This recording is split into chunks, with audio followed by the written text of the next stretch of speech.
All right, let's have an awkward moment. There's no awkward way out of this transition. But today we begin a new series called The God We Don't See. And the best way for me to do this is just to have you sit down in this moment. This is really weird. Can you just sit down for me? Don't worry, we'll stand back up for the reading of God's word. I thought the best way to introduce this series today was to go old school and do like a little MTV Cribs. How many of you remember this? Yeah, I used to watch, all the pagans in the room. I'm with you on this. My mom used to try to block the channel. We just figured out if we could type in 27, we could still get to MTV. I remember the channel number. Watch some MTV Cribs. So to introduce the series, to make my point, I thought I'd just do the same, and I can assure you our house is not as cool. So watch this video. And this is my house. Let's go. By the way, best flag ever right here. Can I get it? Best flag ever right there.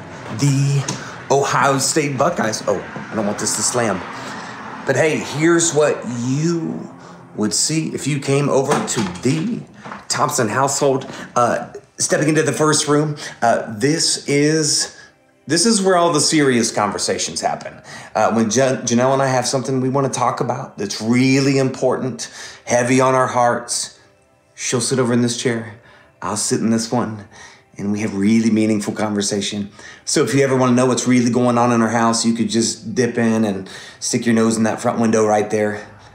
Although that would be really creepy, so I'd appreciate if you didn't do that. But if you walk through the hallway here, by the way, if the tacos don't sit well with you, there's a quick bathroom in here. I know you don't need to see the bathroom, but just in case, there it is if the tacos don't sit right when we have you over. But this is the living room. This is where we spend most of our time.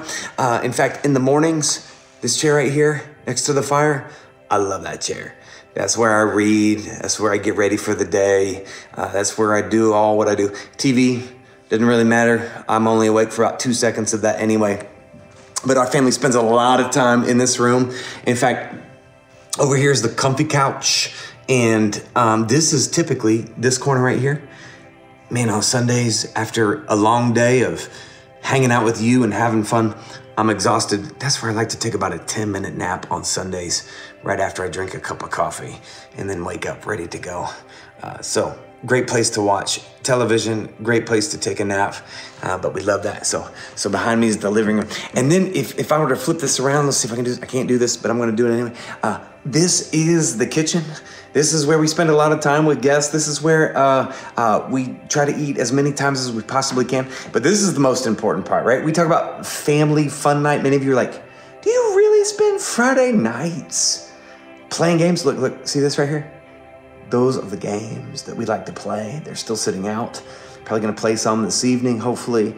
Maybe if we get a chance, do it on Fridays with a lot of Pazookies. So kitchen, this is where we hang out a lot. Make my smoothies over here. This is where we get a little bit of coffee. But this is what you would see if you came to my house and you were just visiting for dinner. This is what you would see. And let me show you what you wouldn't see. Don't tell Janelle about this. But I'm kind of ashamed to show you this. And I am responsible for most of it. Even though I'm gonna blame my kids and tell you that it's their fault. But here's what nobody else would see. In fact, this is our room, and this is where the magic happens. Not there. No, the magic is right here. You see this? All these clothes that our boys go through. I blame it on my boys. It's really not my boys. It's really me. We have all these clothes in our room that we clean, and then it's pointless to fold because they don't fold them. We don't fold them. We just take them. We go, and I'm kind of embarrassed to show you this, but that's what it's really like in our room. That's what it's really like in our room. So, babe, I know you're gonna hate me for this, but I had to give the church a picture of a room to make the point that I'm about to make. I love you, hon. I'm grateful for you. Church, welcome to the Thompson house. Come on, anybody in this room resonate with what I'm going through right now? Yeah, cool. Thank you for being honest in this moment. Somebody asked me after the 9, they're like, surely that was staged. And I was like, no, it was not staged at all. I literally went in my room and took a picture. And this is the point that I want to make is often when people come over, they just see the downstairs and they'll say, oh my gosh, your house is so nice and so organized and so inviting and calming. And I'm like, that's what you see. But what you don't see, which I just showed you, is actually probably a truer picture of who we are in this season of our lives. Like as parents and professionals, like I gotta be honest, we don't have time to do laundry every single day. And that's what happens. And I think that's actually a better picture of who we are, what we don't see. So can I make this connection with God? Because I need you to understand that what you see in your life is sometimes a deceptive observation of God's character. But what you don't see is probably a truer picture of who God is. And here's why that matters. Because there are moments where we want to dismiss the power, the work, the love, and the grace of God because we don't tangibly see him in front of us working. But the beauty and the majesty and the glory of our God is that he is working behind the scenes in ways that we don't understand. When you thought God was done, he was just getting started. If I could say it this way, what you can't see about God is actually what counts. Because when you see nothing, God is actually up to something. He's doing a new thing. He's changing. He's transforming. He's moving. He's alive. He's working. And I don't know about you, but right now, I just want to give thanks for the God that I can't see, because I know he's always at work in ways that I don't understand. Church, would you do me a favor? Would you stand up? Welcome to the new series, The God We Don't See. I'm going to be in Genesis chapter 37, verse 5. Also going to tie this back to Jesus' life as we walk through the life of Joseph over the next 6 weeks leading up to Easter. Here's what it says, Genesis 37, verse 5. It says this. Let me start in verse 2. Just kidding. It said, Joseph, a young man of 17, was tending the flock with his brothers, the sons of Bilhah and the sons of Zilpah, his father's wives, and he brought their father a bad report about them. AKA, Joseph is a snitch. He's a tattletale. Now, Israel loved Joseph more than any of his other sons, and because he had been born to him in his old age, he made an ornate robe for him. And when his brothers saw that their father loved him more than any of them, they hated him all the more and could not speak a kind word about him. So Joseph had a dream. And when he told his brothers the dream, surprise, surprise, they hated him all the more. And he said, listen to this, I had this a dream. And we were binding sheaves of grain out in the field when suddenly my sheaf rose up and stood upright while your sheaves gathered around mine, and they bow down, in the words of Snoop Dogg. Too much for you? I love 90s rap. It bowed down to mine. And his brother said, do you intend to reign over us? Will you actually rule over us? And they hated him. You see a theme here? They hated him all the more because of the dream that he had. Then Joseph had another dream, and he told his brothers, listen, I had another dream. And this time the sun and the moon and the 11 stars were bowing down to me. And when he told his father as well as his brothers, his father rebuked him and said, what is this dream that you had? Will your mother and I and your brothers actually bow down to the ground that you are on? And his brothers jealous of him. They were jealous of him. But his father kept this in mind. Here's what I want to do. I need you to understand as we go through Joseph's life that there is a difference between God's dream and the calling that God has put on his life. There's a difference between the dream that God will give you, but then the calling that you'll actually step into. And there is this huge gap between the two. And in the middle is a season of your life where there needs to be development. But often that development happens in ways that we would rather not be part of. And I want you to see that the God we don't see is the God who actually sees. The God who sees what you don't see. So would you do me a favor? Would you turn to 3 people and just say, the God who sees, the God who sees, the God who sees. Put it online, put it in the chat.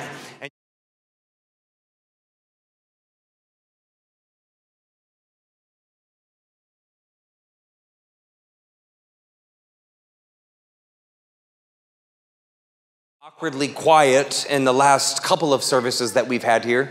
And so I'll just assume that my 11 a.m. here at the Beavercreek campus is going to be just a little bit different, okay? I need you to help me pray. Thank you. Thank you. Speaking of awkwardness, can we just acknowledge the sheer awkward situation that we found in Genesis chapter 37? It gets really awkward for me because the Bible introduces us to a tattletale 17-year-old spoiled brat. It's true, I promise you. And I don't believe that it's actually Joseph's fault, but what we find is that his father, as it said earlier, loves him more than he loves his other brothers. And so I don't believe that it's Joseph's fault that he's a spoiled brat. I actually blame his father. And in fact, I just got to pause and say, Jacob, his father, is a South Star for me. How many of you know what I mean when I talk about a South Star? Okay, let me teach you. These are the people in your life who do all the things that you know you shouldn't. And so you continually look at their life as a reminder of who you don't want to be, okay? You just look at their bad example and like, not gonna do that ever again. That's Jacob in this moment. That's Israel. That's Joseph's father for me. Because I don't understand in the scripture how it said that he loved him more than he loved his other brothers. Like, I could understand if the Bible said that Jacob liked Joseph more than he loved his other brothers. Like, can I just be honest? I don't know where my boys are. I'm not going to look at them. But there are days where I like one kid better than the other, depending on whether they're mouthing off or they've got bad attitudes or they decide to do their chores. Like, I like at times one kid over the other. But to say that I would love one kid over the other is absolutely mind-blowing to me. And we get to see this begin to play out as his father hands him this robe. And it's not just a robe, but it's a robe of royalty. Can I just tell you, in this day, robes were not meant for royalty. These things were conventional. These things were practical. Like, robes were used like first graders use their t-shirts. Like Kleenexes. And other things that we can't mention here. Like, robes were used for sitting on. Robes were used for doing dishes. Robes were used for carrying poopy little breastfeeding babies every single day. Like, robes were used for securing loans. Like, robes were not glamorous in this day. And yet what we find in the story is that all the other brothers are getting buy one, get one free Payless shoes while Joseph is getting the next Jordan 4s. Are you with me on this? And I love how the Bible said, and they hated him all the more, and they could not say a kind word about him. And what's fascinating to me is Joseph is not aware of the room. And what he does is he goes back and he tells his brothers the God-sized dream that God had given him. And for the third time, it says, they hated him all the more. You know what's fascinating to me is Jesus has the exact same experience as Joseph.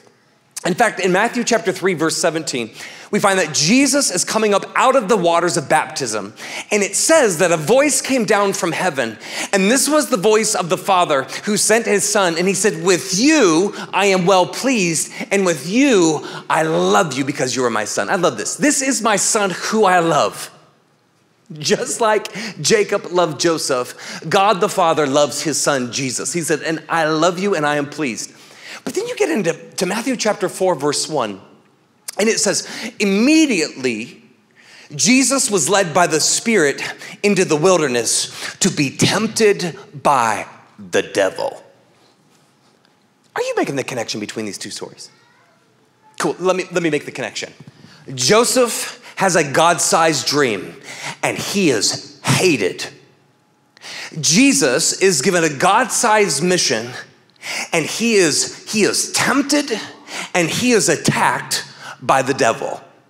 And this is what I need you to understand about your own life, is that when God gives you a vision, when God gives you a future, when God gives you a God-sized dream, you will find yourself in uncomfortable situations and in odd relationships because it'll constantly feel like people are pushing up against you.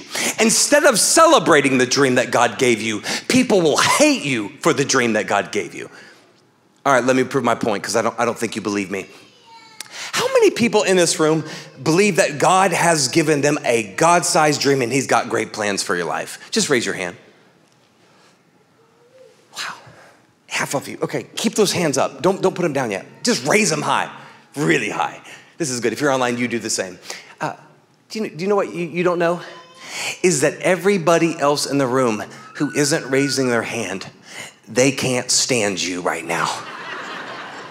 You can put them down. I can hear the person in the back. Look at that Bible thumper. I don't ever want to be like this guy. Like there's this part where I realize that when we have people who have the desire in this life to do great things in this world, we don't celebrate them, we hate them. Have you ever noticed that the word celebrity also has the same root as the word celebrate?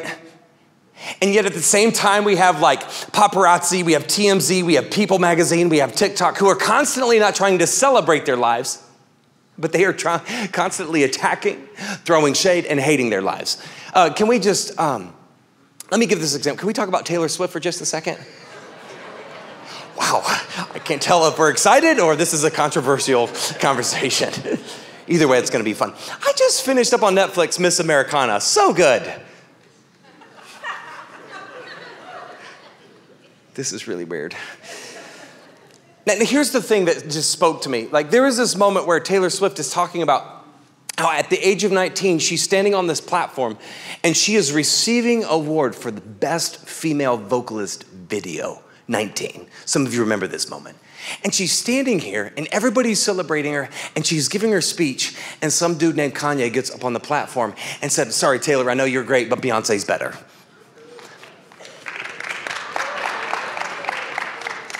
Now listen, I am not here to argue who's better. That's not my point today. I feel like this could be like a political season all of a sudden. I'm not here to argue that. What the point that I'm trying to make is that after they showed this clip, they go back to Taylor and she said, up until the age of 19, for my entire life, I had been celebrated in my career. But as I stood up there and the entire crowd began to boo, she said, I didn't realize they were booing him. I just thought they were booing me. And she said, instead of feeling celebrated for the work that I was doing, it was the first time in my life where I felt like everybody hated me. Can I just, in this moment, speak to my faith-filled, kingdom-building, Satan-kicking, God-dreaming owners in this room who feel like the best days are ahead of you? Can I just speak to you for just a second? Because what you have to understand is when you raise your hand and acknowledge that God has a future and a plan and a dream for your life, people are gonna hate you. You're gonna be tempted. You're gonna find your life in seasons that are difficult. And I just need to free somebody in this room for just a second, because a lot of us feel like we need to have everybody love us when we step into this calling. But I want you to know, you don't have to have everybody like you in this room. Not everybody is going to approve of the calling that God has put on your life. Not everybody needs to like you. Can I just tell you a little secret? Not everybody in this room loves me. It's true. Not everybody likes me. And I have learned in my life that I don't need you to like me, because I actually am gonna step into what God has actually called me to do. And there's this reality that some of the best decisions I have ever made in my life have come off the heels of some of the greatest resistance. Some of the biggest moves that you will ever make in your life will come in the face of opposition. It will come in the face of temptation. It will come when you feel like you're being attacked. And I want you to know, if you're gonna do something meaningful and passionate and something that is spiritually alive in your life, you better expect a fight. What I know is that faith-filled followers of Jesus expect conflict. And what they know that other people don't know, what makes them victorious when other people quit in faith, is they understand that Satan's tactic is to put you in a place where you constantly feel like you're losing. They understand that it's gonna be one step forward with God, but 2 steps back with the devil. It's gonna be 1 step forward in faith, but it's gonna be 2 steps back with the accuser. It's gonna be 1 step forward with God and Jesus who loves us, but it's 3 steps back in the addiction. It's 1 step forward toward the cross, but it's 5 steps back the moment that they broke up with you and dismissed you. And the difference between people who win and the difference between people who lose their faith is you know how to see God working. See, this is what happens. The moment you feel pressed, the moment you feel pushed, the moment people begin to question what God has put on your life, do you know what happens? Instead of seeing it as an attack from the enemy, we believe that it's an all-out attack from God on our lives. And we believe that God, what we see when we go through a season of hardship, what we see is a God who's not for us, but he's against us. What we see is a God who's out to hurt us. And the beauty of who God is, and maybe the truth that you need to hear today, is that the test that you face, the hardship that you're in, is not an all-out attack from God, but it's about his all-out affection for you. See, there's this hardship in your life. In the moment of your darkest pain, when you're going through some of your greatest hurt, I need you to hear that there is a God who is on your side fighting for you. I tell my kids when they walk into the house and they're going through something difficult and we're trying to help them through the situation and sometimes they don't like the advice, we say, kids, we love you. We're for you. We're fighting for you. We're on your side. You have to understand that we do this because we love you. And that's exactly what will pull you through the temptation that you face. The difficulty that you face is understanding that there is nothing that could separate you from the love of Jesus Christ in your life. I love what Paul says. There's not hardship. There's not persecution. There's not famine. There's not sword or nakedness or difficulty or divorce or addiction or the person that just dumped me or the person who said that I'll never make it. There is nothing that can separate you from the love of God. And the reason you are victorious is not because you can fight against them, but because God's love is inside of you. You are conquerors through his love. You are victorious because he loves you. Amen. Some of you are like, is he always this angry? I'm pumped that instead of experiencing defeat, God calls us to be conquerors through his love. But this is what you also have to understand. You're gonna hate me for this. Sometimes God's love leads you where you don't want to be led. I'm gonna say that again, because ain't nobody in this room celebrating this right now. Sometimes God's love will lead you where you don't want to be led. Let me show you this. Let's go back to Genesis chapter 37, verse 5. Genesis chapter 37, verse 5. Let's read this story here. Here's what it says. Now, Israel loved Joseph more than any of his other sons because he had been born to him in his old age. And he made an ornate robe for him. And when his brothers saw their father and loved him more than any of them, they hated him all the more and could not speak a kind word to him. And Joseph had a dream. And when he told it to his brothers, what did they do? They hated him all the more. And he said, listen, we were binding sheaves of grain out in the field when suddenly I rose up and you began to bow down. And his brother said, do you intend to reign over us? Will you actually rule over us? And they hated him all the more. Now, I need to make a distinction between dreams and calling, between dreams and destiny. Here's why. Because dreams don't give you the full picture. And the danger of God's dream in your life is that sometimes we take the dream that he gives us and we believe it's about what we will accomplish. But you will never be able to step into the calling that he has for your life until you fully understand that it's about what he is going to accomplish through you. You don't believe me, do you? Let me just show you in Joseph's life. In fact, the dream that he has is that God will elevate him in power to a place where other people will serve him. Are you with me on this, church? Come on, somebody say amen, please. Amen, thank you. Are you with me on this? God will elevate him to a place where people will serve him. This is his dream. But the calling that we will see later on that God gives him is that God will elevate him to a place not so that people could serve him, but so that he could serve others. And what I love about God is that he is patient with Joseph in this season. He is loving, he is kind, he is forgiving. He knows this dude is a spoiled brat. And so he is gracious with him. He not only gives him one dream, but he gives him two dreams. And he not only gives him two dreams, but over the course of his life, what we find is that Joseph has 6 dreams in all that he will interpret. And he will go through a season of his life where he will experience tests so that God can begin to do his work. Can I tell you, church, what we begin to see in Joseph's life is that he will use this dream to point out what Joseph can't see. See, the God that we don't see is the God who sees what we can't see. Do you know what we call those things in our lives that we can't see? Do you know what we call those? Blind spots. Blind spots. How many of you know that you have blind spots in your life?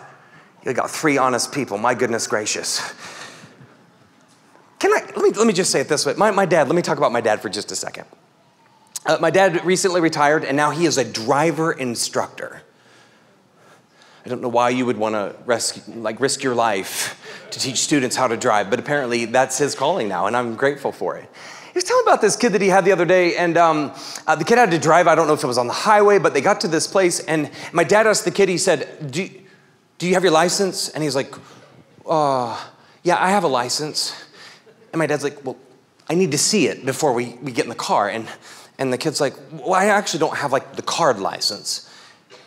And my dad said, well, do you have a license? And he's like, well, I have the piece of paper that the DMV gave me. Was it BMV? What do we call it here in Ohio? Yeah, whatever, something with a V in it.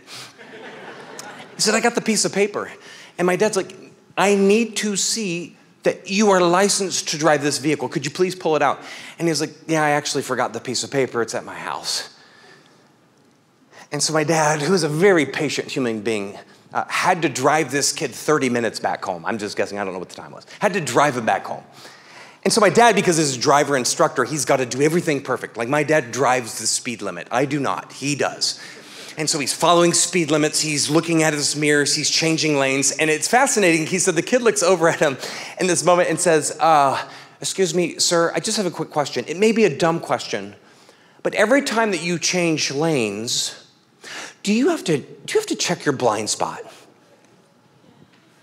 I love that question. And my dad is such a great instructor, and he said, mirrors don't give you the whole picture. Mirrors don't tell you everything that you need to see. He said, if you want to get to where you're going safely, then you always have to check your blind spots. And I think that we need to picture ourselves sitting next to a driver instructor who is your father, who is always pointing out our blind spots. I think a lot of us, you know what we do when it comes to God's dream for your life is like the mirror. We're always looking into the mirrors, but that's not the full picture. If you're ever gonna get to where God needs to take you, then he will always have to look over your shoulder to help you see the blind spots that you can't see. Come on, church, this is good. We serve a God who sees what we can't see. And if you go back to Joseph's life, you're like, well, what does God see that we can't see? And you know what I love is that you just go back and Joseph is running around in this Calvin Klein cloak and he's wearing a little bit of de Bleu de Behope cologne. Throwback from Super Bowl. And he's running around parading himself like he's the best in the world and God's given him a dream and that his father loves him in the most. And there's this reality that I think the Bible tells us that the brothers hated him 3 times. It's one thing when people don't like you. It's another thing when everybody around you hates you. Because they could see what Joseph didn't see. God sees what Joseph can't see. And what Joseph has in his life is just a little bit of pride. Because he's the loved one. He's the chosen one. He's got the best robe in the family. He's got a little bit of pride. Do you know Jesus went through the exact same thing? The exact same thing. The Bible says, Matthew chapter 4, verse 1, Spirit, immediately, the Spirit led him into the wilderness so that he could be tempted, tested, and attacked by the devil. Some of you are like, I don't understand. If Jesus was perfect and he never sinned, then why did he have to be tempted? And in this moment, I need you to understand that Jesus not only took on the full deity of God, but he took on the full human experience of everything that you and I go through.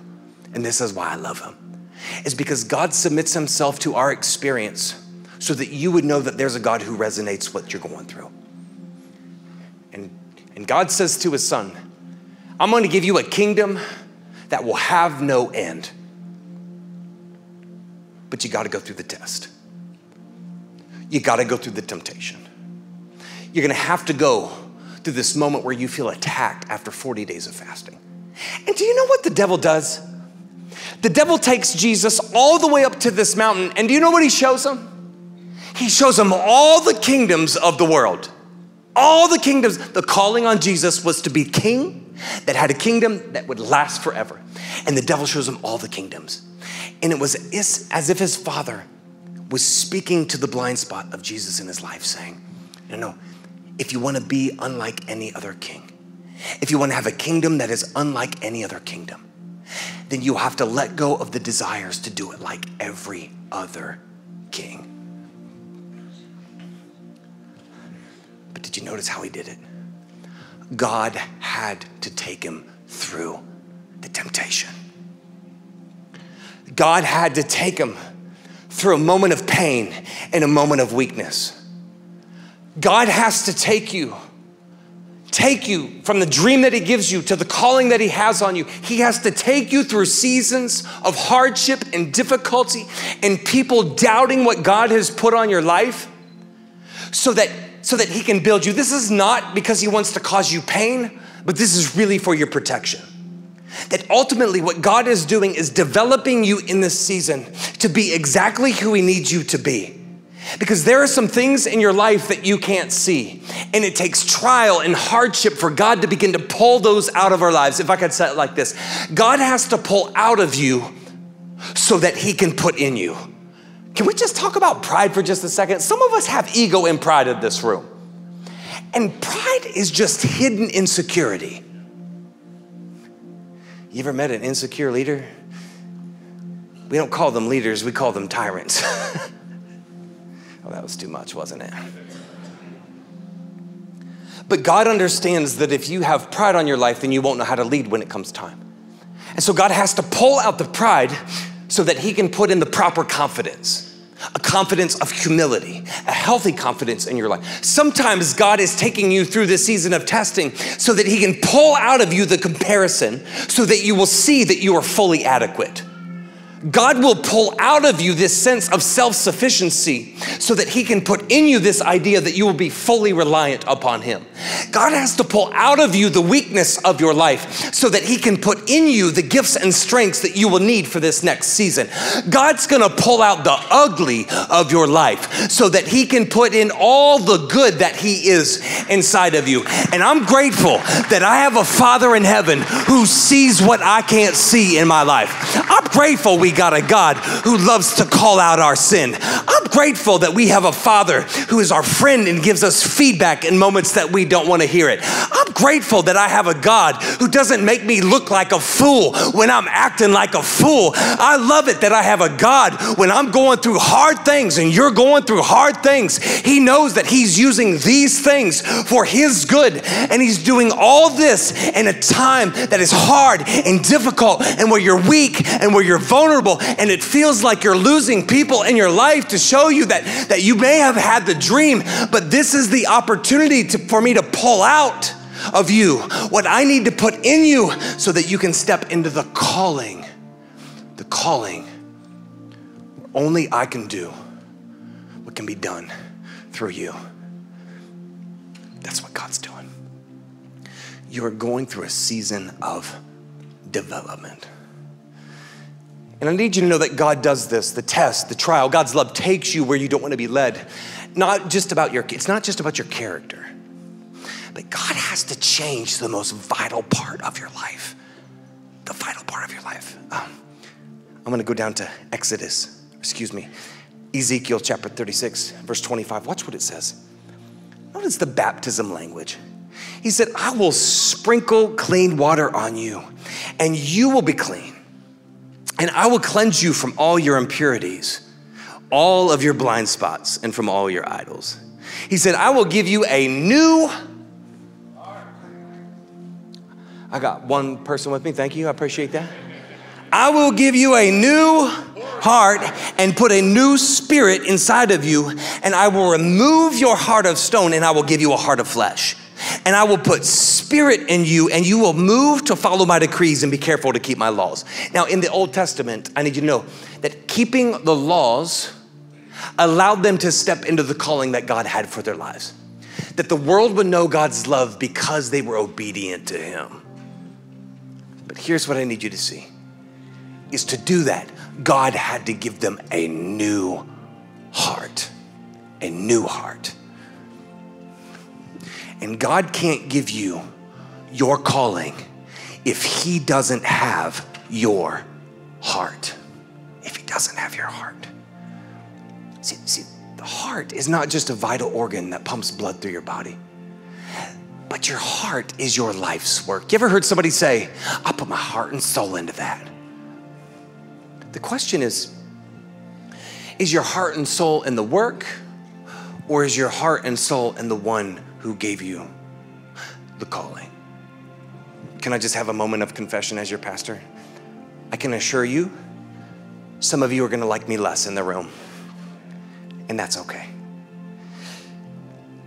But as I've been looking over the course of this last week, I just gotta tell you, church, I am fully committed to the work of this ministry. I am fully committed to giving you everything I have every single weekend that I'm up here. I'm fully committed to giving you the best message I can, to producing the best content that we can, to producing emails and solving problems. I am committed to the work of making sure that this church will be the best that God has called it to be. I am committed to that.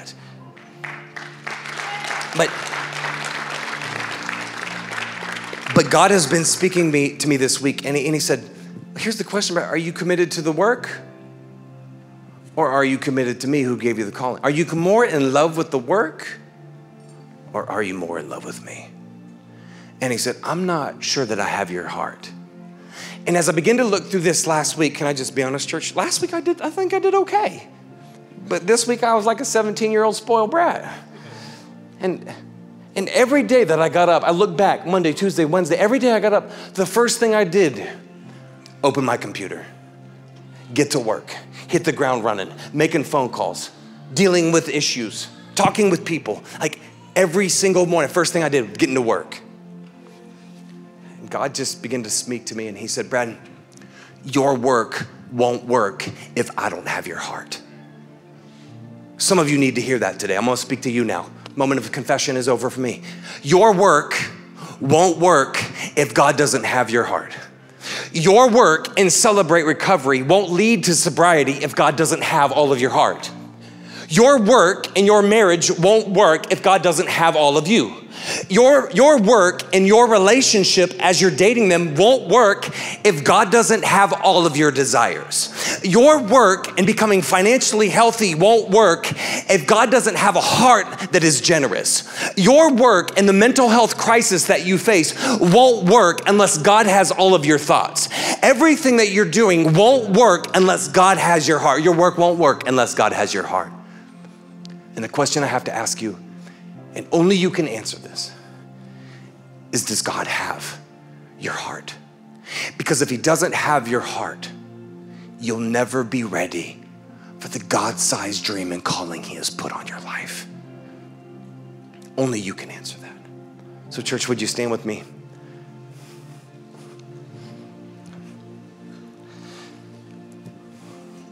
I want you to close your eyes. If you're online, you can close your eyes too. Ironton, close your eyes. Close your eyes, bow your heads real quick. I just need you to be transparent, not with me, but with God. And I just need you to wrestle with this question. Am I more committed to the work, or am I more committed to the one who's called me? Does God actually have my heart? And I want to speak to the people in this room for just a second. who have absolutely no faith. You're stepping into this place for the first time. Maybe you're watching online for the first time. Maybe you realize today that the only way that you can move forward in life is if God has your heart. And so I'm wondering if you would just be willing enough and open enough and vulnerable enough to pray this prayer in your life. Just pray this with me. God, I give you my heart. God, I give you all of me. And today I want to cross the line of faith. Just pray that. For those of you, first time in your life, never prayed this prayer before, that's all it takes for God to have your heart.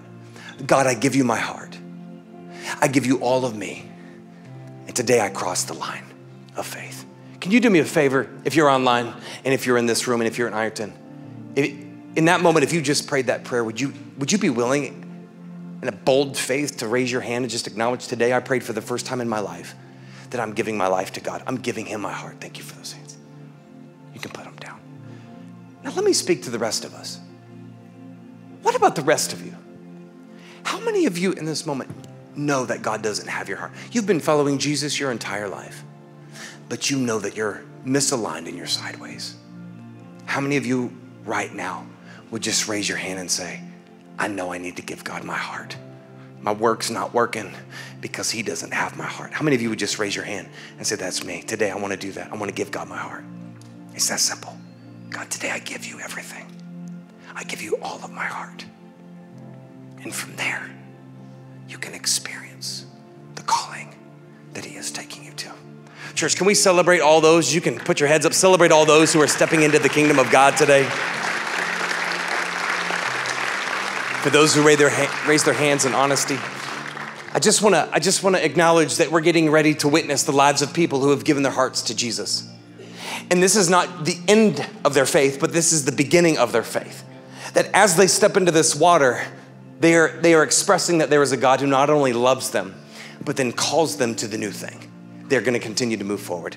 And I would just pray over you that today, if you gave your life to Jesus, there's an opportunity for you to be bold and to walk down in front of all these people. And I know it's scary, but we have campus pastors that will meet with you up here, and we'll be willing to give you new shirts, new shorts. We're going to get your story. You can say, today I'm giving God my heart.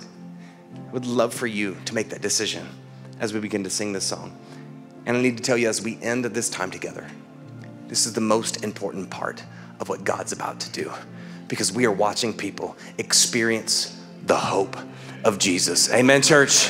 Let's celebrate him.